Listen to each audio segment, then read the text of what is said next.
Youth Congress Jawahar Munch Thavanur നിയോജക മണ്ഡലം കമ്മിറ്റിയുടെ നേതൃത്വത്തിൽ യൂത്ത് പ്ലസ് ടാലന്റ് ഫെസ്റ്റ് നടത്തി.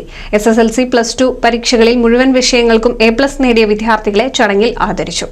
KPCC രാഷ്ട്രീയകാര്യ സമിതി അംഗം AP അനിൽകുമാർ MLA ഉദ്ഘാടനം ചെയ്തു.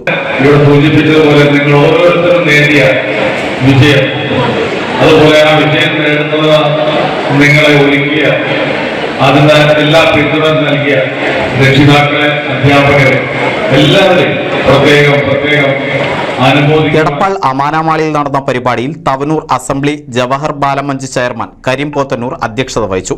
KPCC മെമ്പർ AM രോഹിത് മുഖ്യപ്രഭാഷണം നടത്തി. DCC general secretary advocate Nasarulla, Haris Muthur, advocate Sabina, EP Rajeev, C Raveendran, S Sudheer, KV Narayanan, Miva Jolly, Ashraf Vattamkulam, Kannan Nambiar തുടങ്ങിയവർ സംസാരിച്ചു. യൂത്ത് കോൺഗ്രസ് തവനൂർ മണ്ഡലം പ്രസിഡന്റ് വൈശാഖ് തൃപ്രങ്ങോട് സ്വാഗതം പറഞ്ഞ ചടങ്ങിൽ യാസീൻ നന്ദി പറഞ്ഞു. NCV news Edappal.